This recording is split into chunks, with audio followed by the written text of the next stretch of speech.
The wind howled through the deserted streets of New York, carrying with it a biting cold that seeped through Emily's thin clothes like icy fingers. She pulled her knees to her chest, shivering uncontrollably as she huddled in the dark corner of an old brick building. Snowflakes drifted down, settling onto her tangled brown hair and the tattered remains of what had once been a coat. Her fingers, numb and stiff, clutched at the only possession she had left, a threadbare blanket. It was barely enough to keep her warm, but it was all she had. She curled into herself, teeth chattering as waves of hunger clawed at her empty stomach. The city bustled around her, indifferent to her suffering. People passed by in thick coats and scarves, their heads bowed against the cold, too preoccupied with their own lives to notice the shivering girl in the shadows. A dull ache settled in her chest. She had lost count of how many nights she had spent like this, cold, alone, invisible. The harsh reality of survival on the streets had stripped away any remnants of childhood innocence she once had. She knew better than to expect kindness from strangers. Then, through the silence, she heard it, a faint, pitiful whimper. Emily lifted her head, her breath visible in the freezing air. Her gaze swept across the dimly lit sidewalk until she spotted a shape beneath the glow of a flickering street lamp. A dog.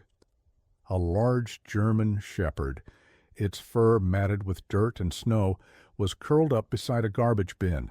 It was trembling violently, its ribs faintly visible beneath its thick coat. The animal lifted its head slightly, ears twitching as if sensing Emily's gaze. Then, with a quiet whimper, it dropped its head back onto the icy pavement, too weak to move.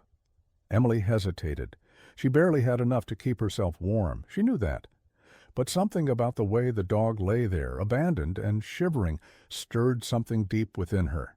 She knew what it felt like to be unwanted. Carefully, she unwrapped the thin blanket from around her shoulders, the cold instantly biting into her skin. Her hands shook as she crawled toward the dog, her breath coming in soft, uneven gasps. "Hey, buddy," she whispered, her voice hoarse. The dog didn't flinch, only shivered harder. Emily's heart twisted. Slowly, she draped the blanket over the animal's body, tucking it in as best as she could. The dog let out a soft whine, its eyes flickering open, deep brown and filled with something Emily recognized all too well, loneliness, fear, desperation. "It's okay," she murmured, reaching out hesitantly. When the dog didn't pull away, she gently ran her fingers through its cold, damp fur. "You're not alone."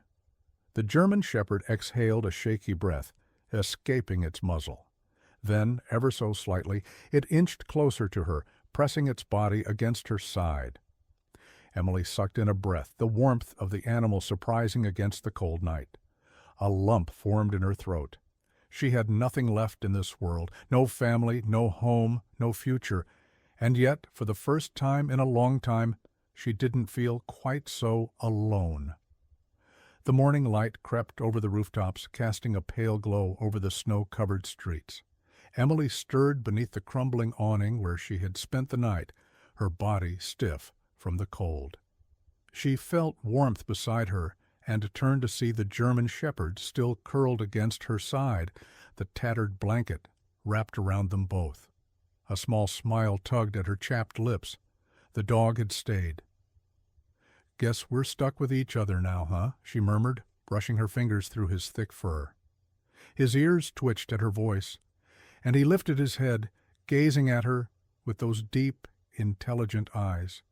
He was still thin, his ribs too pronounced beneath his coat, but there was strength in him, and something else.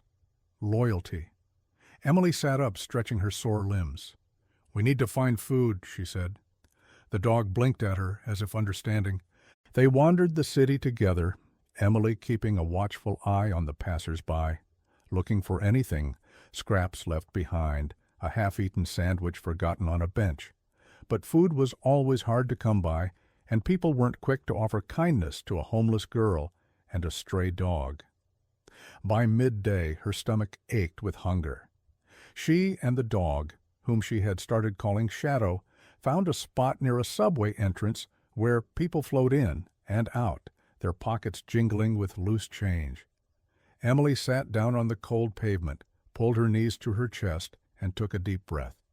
She had always loved to sing, before life had taken everything from her. Before the streets had become her home, she had spent hours listening to music, dreaming of a day when she could stand on a real stage. She wasn't on a stage now, but she had nothing left to lose. Closing her eyes, she began to sing, a soft, sorrowful melody that drifted through the busy street. Her voice, though raw and weary, carried with it something real, something broken, yet beautiful. People passed, most without a glance. A few turned their heads but kept walking. Then Shadow did something unexpected. As Emily sang, the dog stood beside her, ears perked, eyes scanning the crowd. When someone walked by too closely, he wagged his tail and let out a soft bark, not threatening, just enough to make them stop. A businessman in a suit hesitated, looking down at the dog, then at Emily. With a small shrug, he reached into his pocket and dropped a few coins onto the pavement. Emily's breath caught. Another passerby, a woman in a thick winter coat, paused watching the dog before kneeling to scratch behind his ears. "What a beautiful boy," she murmured, smiling at Shadow. She glanced at Emily, then dug into her purse and handed her a $5 bill. Emily stared at the money, disbelief washing over her. "Thank you," she whispered. The woman gave a small nod and walked away. Shadow nudged Emily's hand with his nose, as if urging her to continue. She did. For the first time since she had been on the streets, people were noticing her, not with pity, but with interest, and it was all because of him. By the time the sun dipped below the skyline, Emily had made more money in one day than she usually did in a week, enough for a warm meal. As she and Shadow walked toward a small convenience store, she caught sight of someone watching them from across the street. An older woman in an elegant coat stood near a cafe window, her gaze fixed on Emily and Shadow. She had an air of quiet importance about her, as if she didn't belong to the rush of the city, but observed it from a distance. Her eyes held something else, too, curiosity. Then, just as suddenly as Emily noticed her, the woman turned and walked away. Emily frowned, a strange feeling curling in her stomach. She didn't know it yet, but fate had just taken its first step toward changing her life forever. The night was bitterly cold, the wind cutting through the streets like a knife. Emily pulled her coat tighter around her thin frame, Shadow trotting beside her, his ears perked for any sign of danger. The day had been good, better than most. Thanks to Shadow, she had made enough money singing to buy food for both of them. A small victory, but a victory nonetheless. She glanced down at him as they walked. "You really are my lucky charm, huh?" she murmured, reaching out to ruffle his fur. Shadow gave a small huff, his warm breath visible in the icy air. But as they turned into a dimly lit alley, a shortcut to the abandoned lot where they sometimes slept, Emily's stomach twisted. Something wasn't right. She barely had time to react before she heard footsteps behind her. Then a rough voice. Snowflakes drifted down from the darkened sky, carried by the howling wind as they danced between the towering buildings before settling onto the deserted streets of New York. They melted upon contact with Emily's tangled brown hair, dampening the already unkempt strands, while others clung stubbornly to the tattered remains of what had once been a warm and sturdy coat. Now it was little more than scraps of fabric barely clinging to her frail frame, offering little protection against the bitter cold that wrapped around her like an unforgiving embrace. Her fingers, numb and stiff from the frost, curled desperately around the only possession she had left in this world, a threadbare blanket, its once soft material now frayed and riddled with holes. It was thin, barely more than a whisper of warmth against the relentless chill, but it was hers. She pulled it tighter around herself, pressing her knees against her chest, trying to make herself as small as possible against the biting wind. Her breath came in soft, uneven gasps, each exhale a visible puff of mist in the freezing night air. No matter how tightly she held herself, the cold still found her, slipping through every gap, creeping beneath her skin like icy fingers. Hunger twisted in her stomach, a dull, familiar ache that never truly faded. It gnawed at her insides, a constant reminder of how long it had been since she had eaten a real meal. She had long since stopped keeping track of the days. Time had lost all meaning when every hour was spent simply trying to survive. The city around her never slept, never slowed, never noticed the lonely girl huddled in the shadows. The streets remained alive with movement, people coming and going, their faces hidden behind scarves and turned down against the wind.